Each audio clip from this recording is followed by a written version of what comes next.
Bonne fête aux parents et du monde.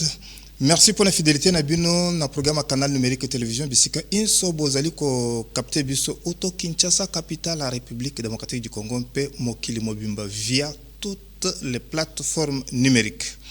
1er août, journée dédiée na ba parents vivants et morts.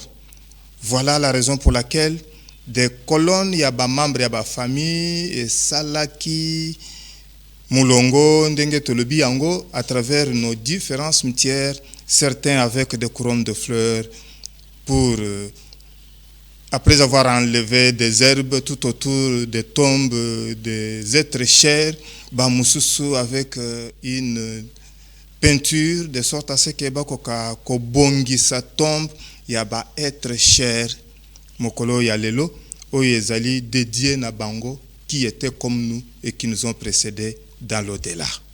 Mais avant-hier, c'est-à-dire mardi 30 juillet 2024, Intersyndicale nationale et administration publique INAP, et la Assemblée générale, na salle paroissiale Notre-Dame de Fatima, Bisika Kani, président ya INAP Fidel Kiangi Matangila, a expliqué qui na base Bisika ba komina masolo oyo bazali kosala na gouvernement Judith Suminwa Tuluka oyo a créé des commission Yoko oyo ezali ko statuer sur récupération à pouvoir d'achat, mpe commission mususu oyo ezali kotalela likambo ya politique salariale. Voilà pourquoi Fidel Kiangi président ya INAP ayebisa ki base ete atindi nanu ba délégué te po azozela azala fixé pour ayeba que commission Yoko la composée na combien de bateaux parce que c'est une commission paritaire boye ye akoka nécessairement koya kotinda sikoyo bateau oyo bakokende kuna neti délégation ya intersyndicale nationale ya administration publique pour bapesa makanisi na bango pona makambo oyo ezali kotalela lobby ya basali ya mboka Congo ndena tina 1 an base et garder l'ultimatum balansaki na gouvernement ya mboka Congo kino mokolo premier ministre akoyamba délégation ya INAP avant le 10 août pour ete bakoka koya kokutana lisusu na masolo mardi 13 août na Fatima na Gombe boye bakoka ko se décider kaka na suka ya masolo nde mwana mboka Jean-Pierre Liao Eboa, vice-premier ministre chargé de la fonction publique et modernisation, a sensibilisé Bango sur différentes réformes oyo et salami na secteur na ye. Talatina nini Fidel Kiangi Matangila a rappelé oyo bayokani na base na oyo tindi vice-premier ministre chargé de la fonction publique et modernisation akoka koya na masolo na bango tolanda Fidel Kiangi Matangila sima ya assemblée générale ENA.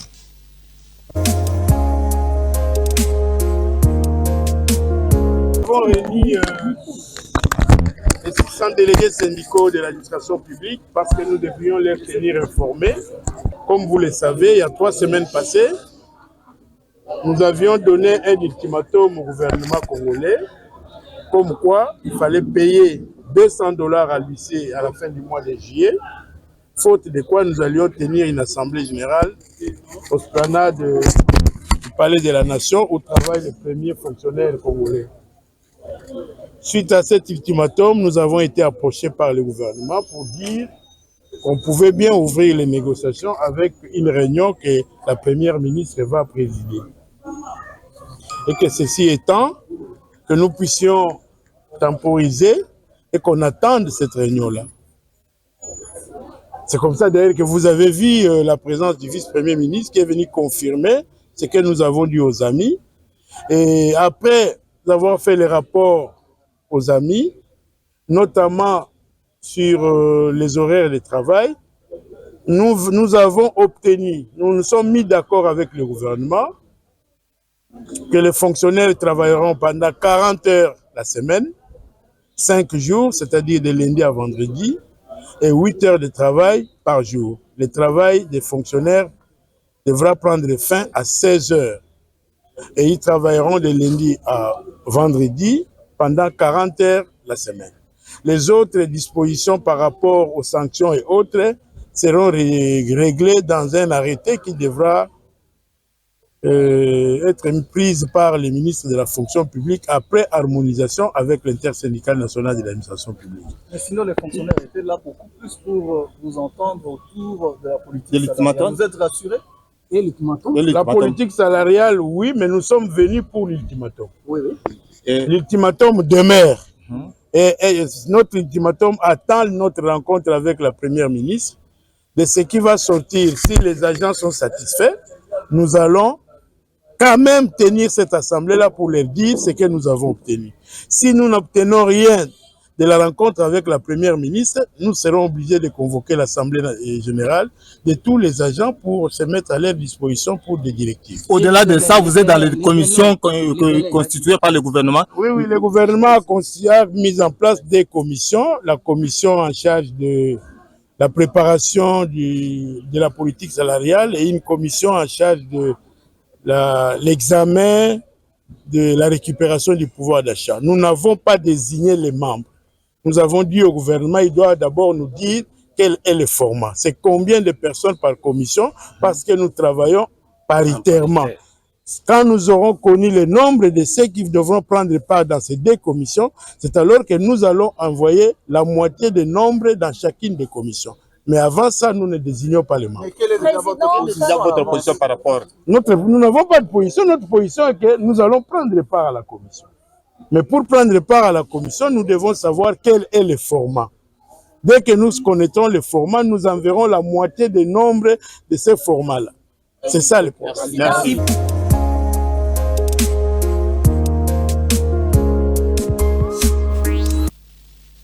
Jean-Pierre Liao Ebois, vice-premier ministre chargé de la fonction publique et modernisation, a qui sensibilisé Bango sur différentes réformes initiées dans son secteur, telles le cadre juridique, cadre organique, 15 règlements d'administration, où il est allé likambo ya discipline pour être musala et koka koto samampe salama malamu.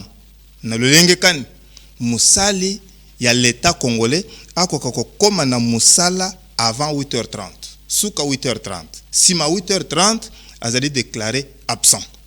Et puis esengeli asala 8 heures par jour, neti 40 heures par semaine. Tozali na semaine anglaise, na Congo démocratique désormais, musala ko salama sabate pona administration ya mboka Congo. Soki basengi yo ete osala mokolo ya saba wana ekomi heure supplémentaire. Balobi musali ya l'état congolais akosala 40 heures. C'est précis dans le règlement d'administration. 40 heures par semaine. Oyo esengeli musali ya l'état congolais akoka kosala. Jean-Pierre Liao Ebois azali ko rappeler d'ailleurs mansomana juste na kobima na ye na assemblée générale oyo tomoyo pelisus.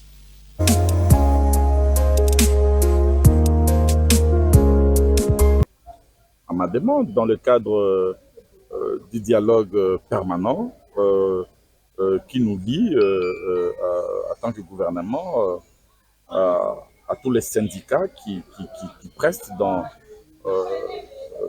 l'administration publique de notre pays.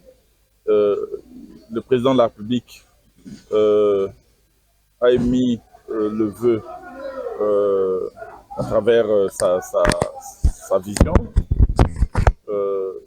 de mettre à la disposition de notre pays une administration publique qui soit à la hauteur de la grandeur de notre pays, à la hauteur des enjeux sécuritaires, enjeux économiques, enjeux sociaux, je dirais même enjeux sociétaux. Donc il faut véritablement que nous ayons une administration publique qui soit efficace, efficiente, au rendez-vous du rendement et des résultats. Et pour ce faire, il nous faut réformer et encore réformer. Mais on ne peut pas réformer la fonction publique sans les fonctionnaires eux-mêmes. On ne peut pas prétendre réformer l'administration publique sans l'implication des premiers acteurs concernés, que sont les agents et fonctionnaires de l'État. Voilà pourquoi, sur tout ce que nous faisons, nous essayons, autant que faire se peut, d'associer les partenaires sociaux, d'associer les fonctionnaires à travers, évidemment, leurs représentants. Notre démocratie n'est pas qu'une démocratie politique, elle est aussi une démocratie sociale. C'est réaffirmé ainsi dans notre Constitution. Il est donc important de donner toute leur place aux partenaires sociaux. C'est ce que j'essaye de faire. Je veux dire, pas un pas sans les fonctionnaires eux-mêmes, les fonctionnaires représentés. Et c'est comme ça que nous sommes en train d'évoluer depuis tout ce temps afin de garantir la paix sociale.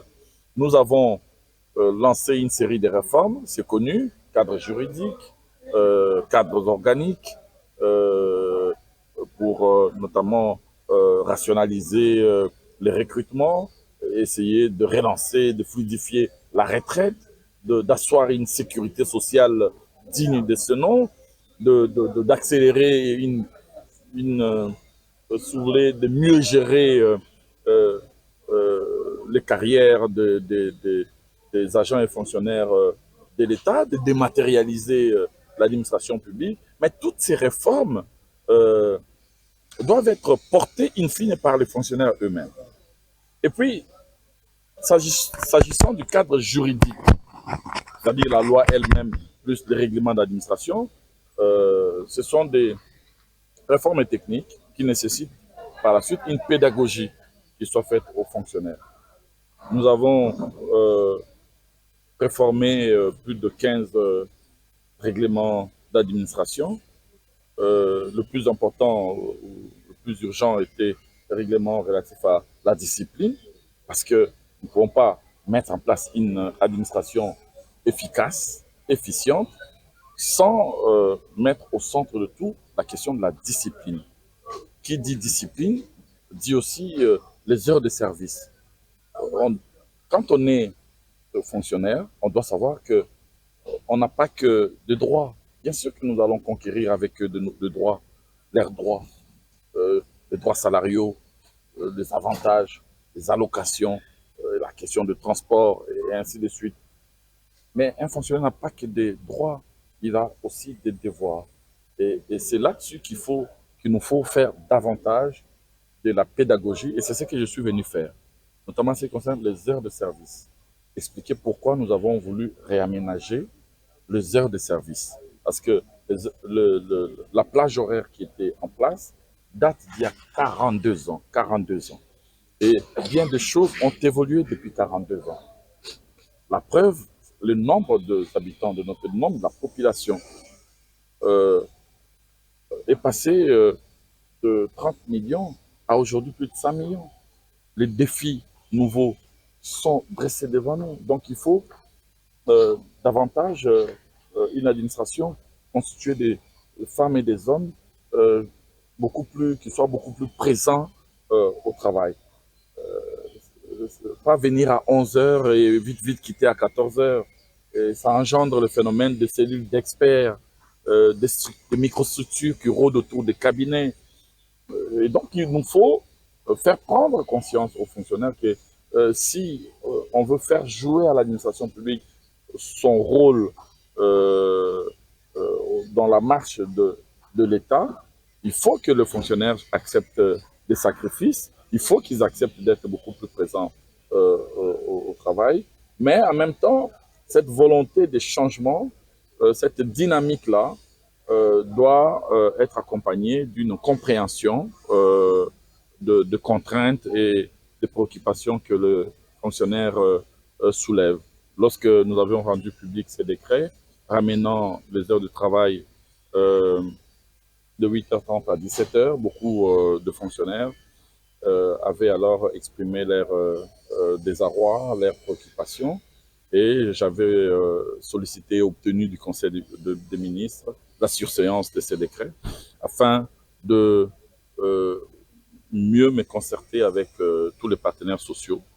C'est aujourd'hui chose faite. Et donc, le soir, je veux certainement publier les résultats de ces concertations. Ce qui est sûr, c'est que nous allons maintenir la semaine anglaise, nous allons libérer la journée de samedi pour permettre aux fonctionnaires de mieux concilier leur vie professionnelle leur vie familiale, en faisant notamment d'autres activités. Je pense ici aux activités agro-pastorales, en veillant aussi à essayer d'être présent dans leur famille. Mais en même temps, nous allons essayer de réaménager légèrement. Donc, je veux ce soir donner les heures, mais ce qui est déjà sûr, c'est que nous passons de la logique de 45 heures, donc 9 heures par jour, à 8 heures par jour. Et au lieu de 45 heures par semaine, on passe à 40 heures, ce qui est un progrès, parce que même l'ancienne plage horaire, il y a 42 ans, c'était 42 heures et demie par semaine. Aujourd'hui, nous passons à 40 heures par semaine, mais en faisant cela, il y a une contrepartie, c'est la discipline. C'est fixé quand est-ce qu'un agent peut être retardataire, réputé absent. Et on sera regardant, on sera beaucoup plus rigoureux, de sorte que les agents, les fonctionnaires qui ne sont fonctionnaires que sur papier, les fonctionnaires qui ont des noms, les fonctionnaires qui ne sont jamais à la tâche, eh bien ceux-là soient frappés par la rigueur de la norme, et que les fonctionnaires qui sont à la tâche soient ceux qui vont bénéficier de toute notre attention en termes de primes, d'encouragement davantage, pour qu'ils soient placés dans des conditions psychologiques optimales. Voilà les raisons qui m'ont...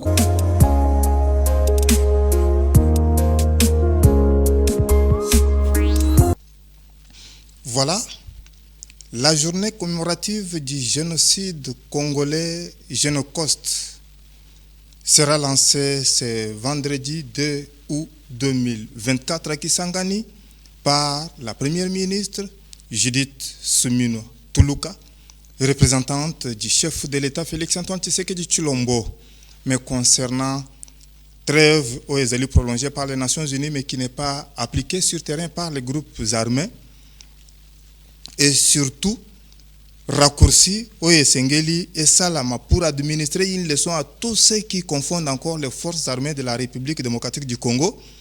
Emmanuel Kabengele, coordonnateur national du réseau pour la réforme du secteur de sécurité et de justice, azali kolobe te Esengeli ko investir na mampinga à travers l'application de la loi de programmation militaire.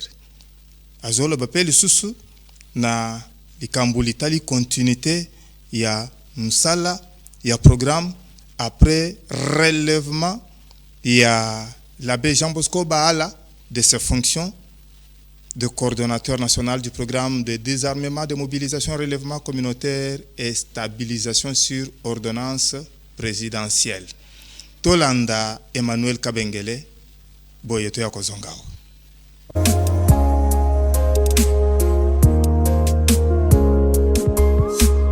Pas simplement un programme parce qu'il y avait un coordonnateur. C'est un programme parce qu'il y a toute une architecture, il y a toute une institution. Lorsque le coordonnateur est empêché, il y a le coordonnateur adjoint, il y a d'autres services. Donc le coordonnateur à lui seul, il peut donner l'impulsion, mais il y a ceux qui font l'intérim quand il n'est pas là. Donc c'est une structure et je crois que ça n'aura pas vraiment d'influence.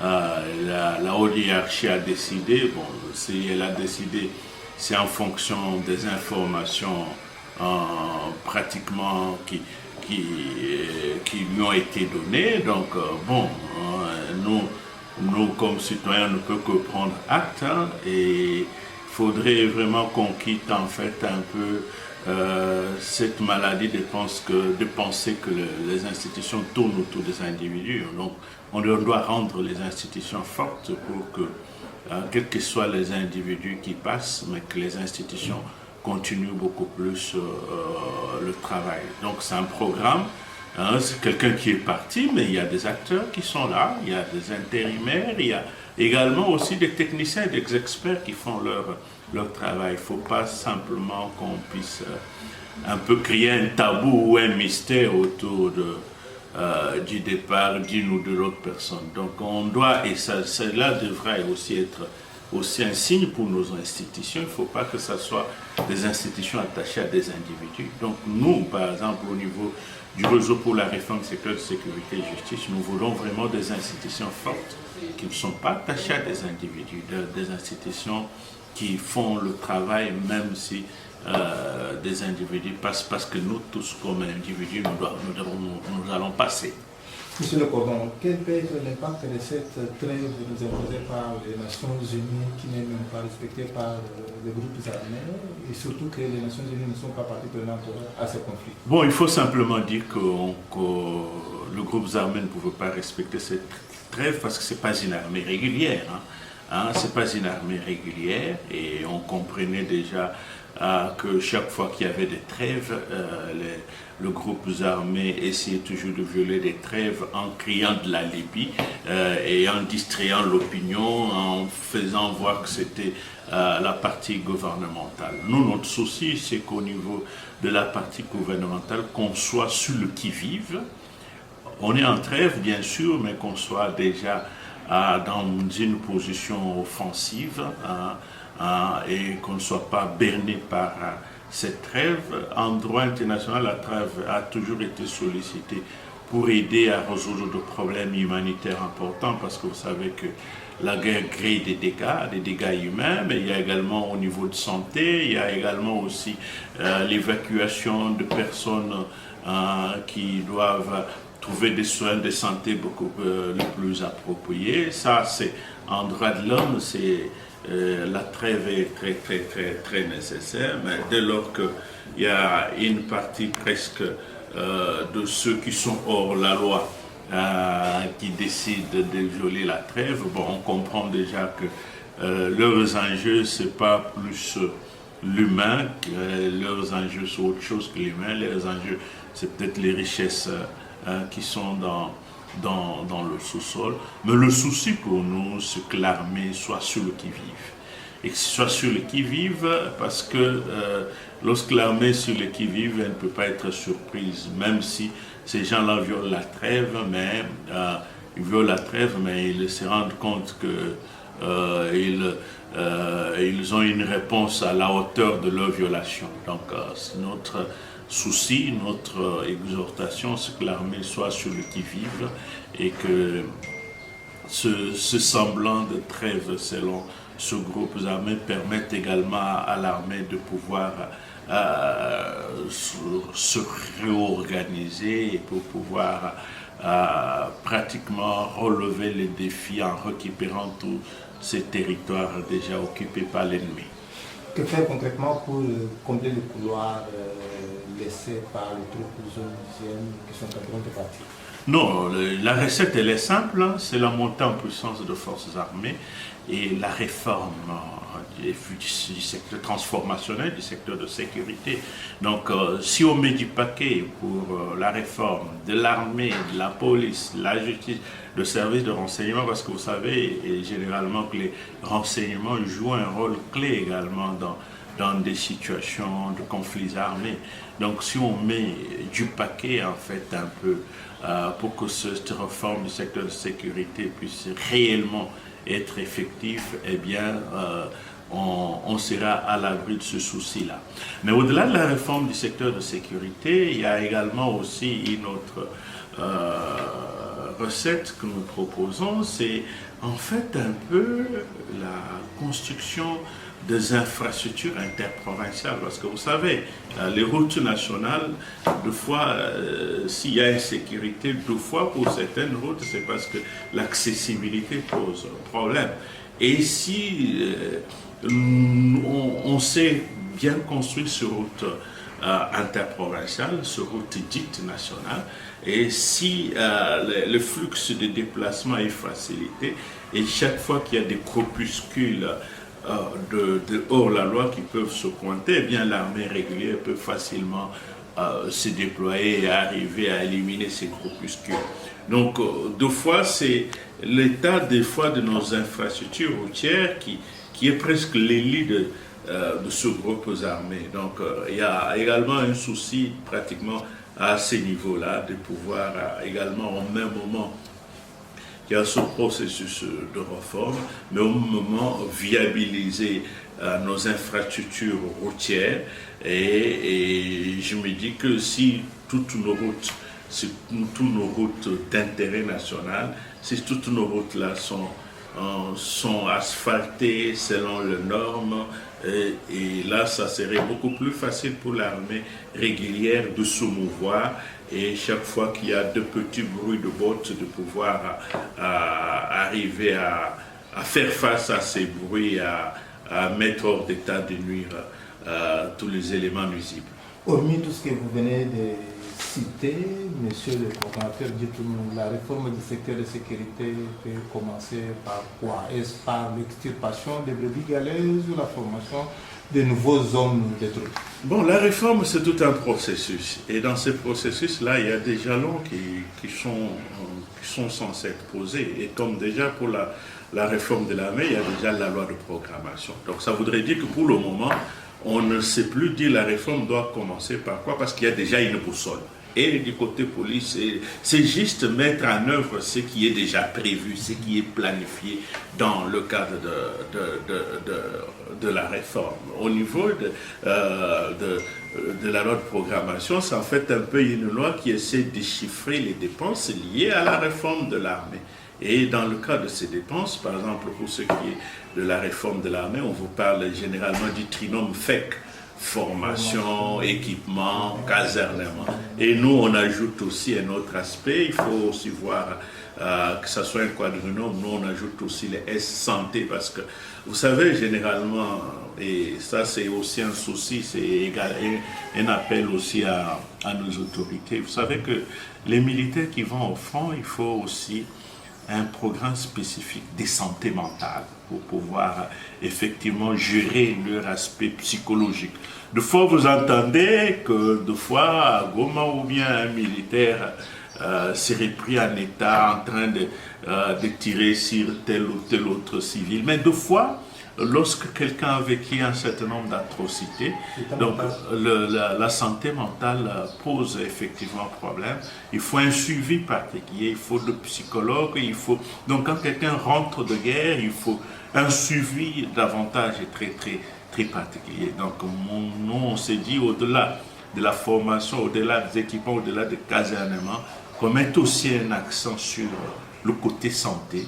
Et dans le côté santé, qu'il y ait aussi des services psychologiques d'accompagnement, et surtout dans le domaine de santé mentale. Et là, ça pourrait pratiquement mieux faire en sorte que le militaire qui a vécu les atrocités, avec le suivi, il puisse se remettre bien en société. Terminons. Que faire concrètement pour couper court à cette guerre qui nous est imposée pour des raisons économiques? En tout cas, vous aimez bien le mot « que faire complètement ». Bon, je comprends, parce qu'il y a le mot « concrètement ». Je vous ai parlé déjà de la réforme du secteur de sécurité. Donc, que faire concrètement, c'est sortir le moyen qu'il faut pour rendre cette réforme effective. Au niveau de l'armée, il y a la loi de programmation militaire. Eh bien, qu'on l'on respecte les décaissements prévus pour que la montée en puissance de forces armées puisse inquiéter tout ennemi éventuel. Au niveau de la police, il y a un plan d'action quinquennal, la réforme de la police, qu'on sorte le moyen pour que la police puisse être... Parce que vous savez, lorsque l'armée libère un territoire, la police doit essayer de pouvoir sécuriser les personnes et les biens lorsque déjà un territoire est libéré, même lorsqu'on est en état déjà de guerre dans une partie du pays. Donc, sincèrement, pour nous, il n'y a pas de recette magique, si ce n'est le moyen que l'on doit mettre pour qu'il y ait l'effectivité de la réforme du secteur de sécurité, réforme de l'armée, réforme de la police, réforme de la justice, réforme également aussi le service de renseignement, parce qu'il faut que nos services puissent effectivement avoir des moyens, comment dirais-je, des moyens modernes d'information. Parce qu'il faut déjà que les services nous permettent déjà de détecter anticipativement tout ce qui peut arriver en termes d'ennui.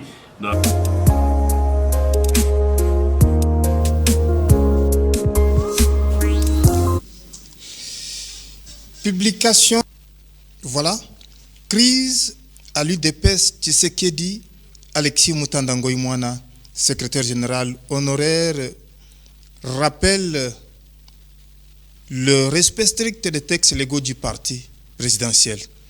Il l'a dit au cours de la rencontre de concertation des forces vives du parti présidentiel pour la solution Zidouane. Tolanda, cet élément rendu par Bizi Eke avec les images de Daniel Tissou.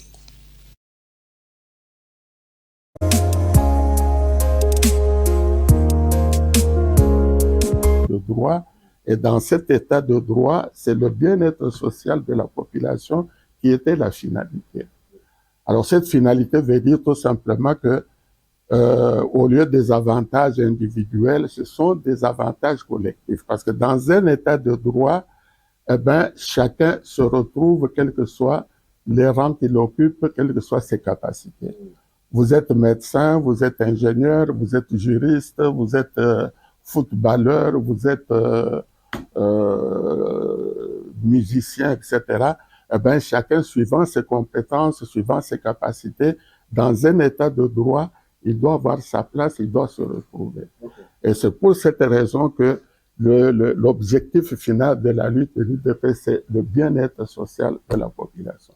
C'est-à-dire donner sa chance à chacun. S'agissant de matières à aborder dans un congrès, ce cadre de l'UDPS a estimé qu'il faudra, dans un premier temps, consulter les décideurs pour la réussite d'un congrès. Aller dans les documents de référence pour savoir, parce que la définition, le congrès, c'est très bien, mais il y a quand même une définition de ce congrès.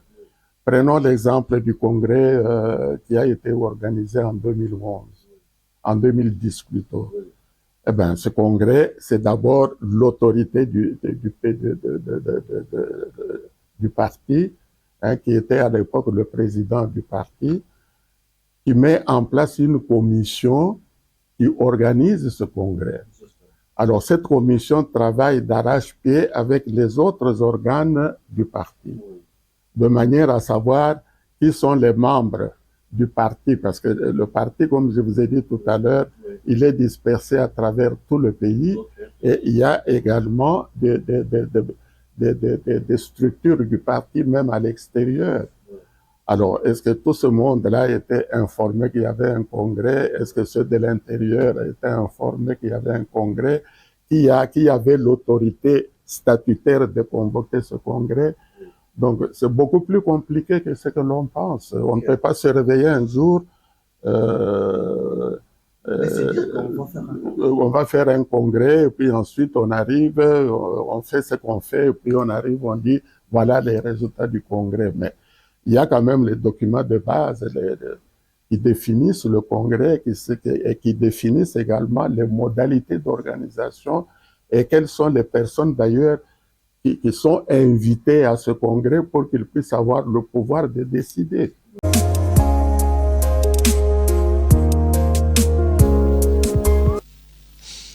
Tango nde kaboli biso nzoka nde ya kokundola ezalaki nanu yango nde na production ya lelo totelemeli nanu awa mpona kokutana mbala nsima na kombo ya Opango Mami, Marie Mujinga Mukanda, Firando Ngala, Padu Bombusa, Richard Ndambo, Rigen Maleu, Guillaume Mubenga, mingi bino baye bozeli kotambola na bendela ntomba Kongo na mitema na bino na kombo na bino banso mpe ya Daniel Chisungu totondi bino tokutani mbala nsima.